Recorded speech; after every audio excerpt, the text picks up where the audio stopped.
My name is Jeff Greenwalt. It's Jeffgreenwalt as in Tom. I'm a lieutenant with the Austin Police Department assigned to the homicide and aggravated assault units. And we're here to discuss a homicide that occurred yesterday at 1912 West 35th Street. I want to go over just a couple of brief facts of the case and a synopsis, and then open it up for any questions that you might have. Yesterday is Tuesday, January 26th, 2021 at approximately 4:30. Austin Police 911 received a report of a man with a gun who entered a pediatric doctor's office and took several people hostage. The Austin Police Department responded to the scene quickly and were able to verify through witnesses that the information about a man inside with a gun with hostages was true. There were 5 people inside the building when the suspect arrived, and all of them were adult employees. There were no patients or children that were at the building when the suspect arrived on scene.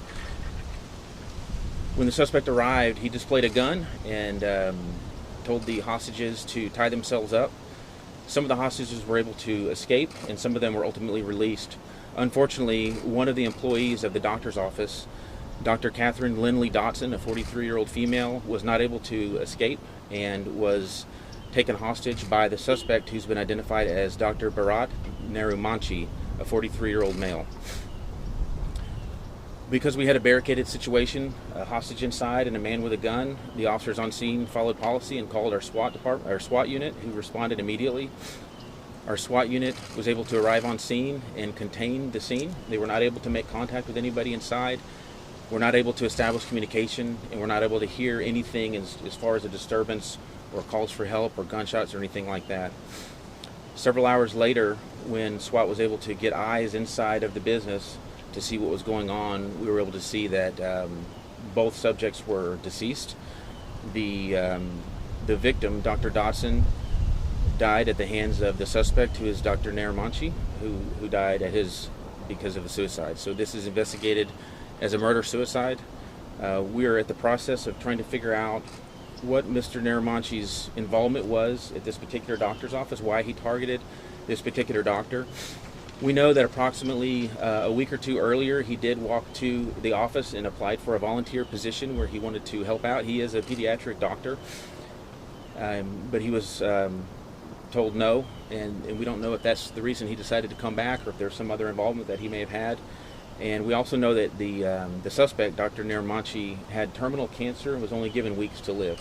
So we feel like his terminal cancer probably played a large part in whatever it was that occurred in his life and what was happening yesterday. We don't know exactly why he chose to take these actions or target this particular business, and we're asking if anybody is friends with either Dr. Dodson or Dr. Narumanchi and knows why he may have wanted to come to this particular business or knows what may have been going on in his life or his thought process, please call out to the Austin Police Department tip line and let us know.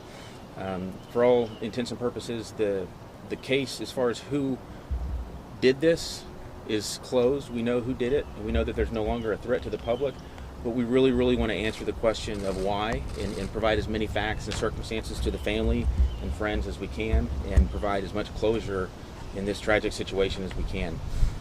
If anybody does have any information, the standard tip line numbers are still applicable. The Austin Police Department tip line is 974-TIPS.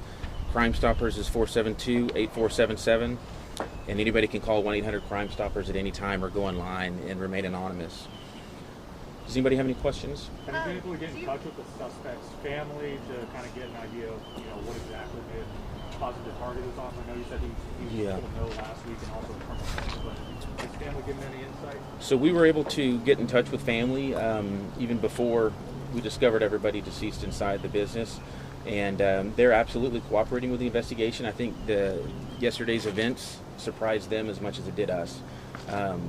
We've asked for them to share with us anything that they might learn over the next few days and weeks in terms of providing any type of closure. And they've promised to do that for us. They have expressed interest in wanting to reach out to the victim's family too. This is a shock to them, as it is to the rest of us. So this may have been random. He may not have known Dr. Dodson at all. We know that they had contact a week or two previous when he applied for the position. Other than that, we don't know at this time of any other contact that they had or any relationship that they had, and that's why we're asking for help. It's only been less than 24 hours. Right now, We only know that. But we feel like as time goes on and we start to look at his personal life and talk to friends and family, that there might be more information that comes out that can hopefully provide some sort of insight, some sort of answers as to why he chose that. And do you know if this was a shooting? Did you have specific contact with Dr. Dodson or contact just with the doctor's office itself? My understanding is that he kind of just walked in and had contact with numerous people, her being one of them. And was this a shooting, or do we know how they died? He did have numerous guns on him when he entered the building. The specific details will come out in the weeks to follow. We normally don't release those kind of specific details immediately. Did Dr. Narumanchi show any signs of suspicious behavior before the shooting happened? And when was his diagnosis of his cancer? I was told recent, but I don't know if that means days, weeks, or months. But he was given a terminal diagnosis, and the family was entertaining, the hospice care step in that process. And as far as suspicious behavior, that's what we want to know. A lot of times, suspicious behavior is not so suspicious when it's happening because you're just not thinking about that. But when you look backwards and you think with 20/20 hindsight, now knowing what happened, little things that weren't suspicious at the time mean more. And that's why we're asking for family and friends to really think about what they've known, what people have said, and bring that to our attention so we can put all the pieces together. How were the hostages who escaped? How were they able to escape? Each one of the four of them has their own kind of unique story and situation on how they got out, and we're still taking a lot of statements and sorting through all that, so I don't want to get into the specifics, but I think that's one of the things that will come out over the next few Were weeks. any of them released, or did all of them have to escape? Some of them escaped, and some of them were released. How many were released?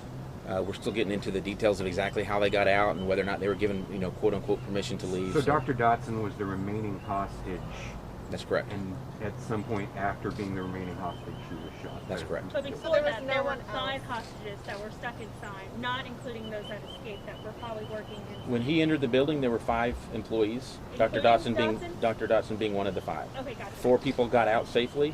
Some of those 4 escaped. Some of those 4 were released. Can you tell us the approximate time of death between the suspect and the victim? I'm sorry? Can you tell us the approximate time of death for Dodson and the suspect? The specifics are oftentimes given in larger time ranges than we really want, and the medical examiner's office is the one that does that, and they haven't even done the autopsies yet. How did he hold them hostage? In what way did he threaten them to hold them hostage? So he displayed a gun immediately upon entry. The specific details of what happened after that are not being released at this time. Do we know if the suspect? Do we know if the suspect is a local pediatrician? I mean, we had been given these names, so we had looked it up in advance until you obviously guys would confirm this. But we had seen that potentially, at least this name, a pediatrician appeared from California. So was he at least local? Has he been here for a while? Or? I don't know. We saw a number of adults coming out of the area, and they were in shock, visibly. Did you guys have victims services to help them out? We did, and I'm glad you asked that question because I wanted to address one thing that had come up in some of the tweets and some of the social media that was coming out in the hours after this particular incident. I've worked with victim services since my days on patrol and worked with them very, very closely as a violent crimes investigator for over 7 years. We have a top-notch victim services unit. They do amazing things. They were on scene very, very quickly, and they assigned a victim services supervisor to work with the family and a separate victim services counselor to work with the suspect's family. We were there quickly. We were there on scene. They were there to provide support to family and friends and the employees who were inside. And as soon as the Austin Police Department discovered that the victim and the suspect were deceased, the families were given notification within minutes. And the employees who were inside were given notification within minutes. There was a very large crowd that gathered. A lot of those people were onlookers. Some of them were friends. Some of them were neighbors, supporters of the family. It really would have been inappropriate to just gather a large crowd around and make a notification in that manner. So some of the people in the crowd found out that the victims were deceased at the same time the press conference happened, and I think there was an audible gasp that kind of happened, which is a little bit unusual. It's not the ideal manner. However, there was no inappropriate nature in which the victim services counselors conducted their business. Everything was done in the appropriate manner. What prompted y'all to finally send in the robot? Do you happen to know what type of cancer the suspect had, and also if he had any other sort of medical issues? I don't know. What prompted y'all to finally send in the robot into the building? Because I think our reporter on scene noted there was a a long period of silence between the communicator or something? What really prompts y'all to do that? So the SWAT unit has their own, procedures and policies and tactics that they use, and we generally don't get into the specifics of what they do because the next time there's a call out, then that information could be used to the advantage of the wrong people. Were APD's mental health professionals involved in this situation? Yes, we had hostage negotiators on scene who are mental health trained and specifically trained to talk to people who are in the middle of a barricaded or crisis type of subject. And so since we're waiting for the medical examiner, we don't know how long they may have been deceased before entry was made. Is that correct? When the medical examiner releases their report, which can sometimes you get that information back in hours, sometimes they need to do additional testing, which can take weeks or months. Sometimes we get additional insight, but even in the best of circumstances, a lot of times the time of death is given in a range, which includes usually a few hours, and so you don't get the specificity that you really want. It's not like TV where they come to the scene and they give you an exact time that somebody died or anything like that. Does the office itself have any kind of cameras set up, any kind of surveillance? I know that's part of the investigation is to look at not only the business itself, inside and outside, but the area businesses to see what other information we can get. When you guys have a case like this where obviously it could seem random, but you did say that he at least had that one visit about potentially becoming a volunteer. When you guys have something like this, I mean, what runs through your mind knowing that potentially these people did have a connection before this? I think Austin is a pretty safe place. I know that violent crime has been rising in the last year, and we're seeing higher numbers of aggravated assaults and robberies and homicides than we have.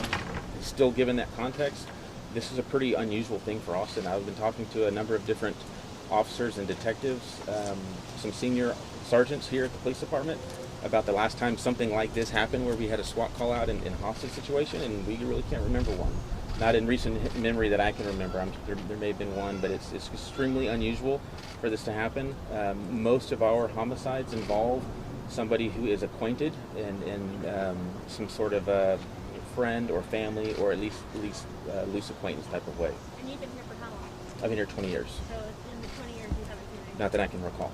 Now, with the hostages who were released, was that due to, hostage negotiators basically being able to coax them out, or? That happened before police got there. So when the patrol officers first got there, all 4 of those hostages were already out and were able to give information to the officers on scene, which helped incredibly in terms of getting information about what was going on inside, who was inside, and what was happening. Were any of them injured in any type of way? Not that I know of. One last question.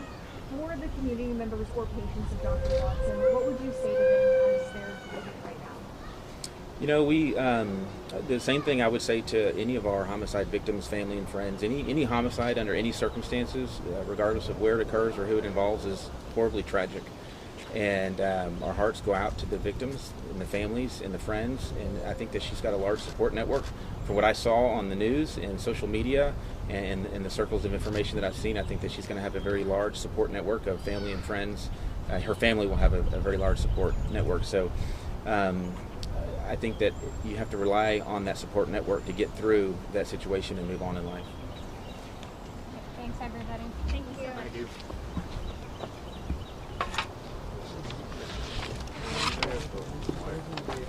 Thank you so much. And to exit, all you have to do is get close to the gate, and it will open for you. So you guys can get out. Just get close to it and it'll Yeah, it'll open. Yeah. Yeah, I was wondering how often that has happened, but yeah. We're at a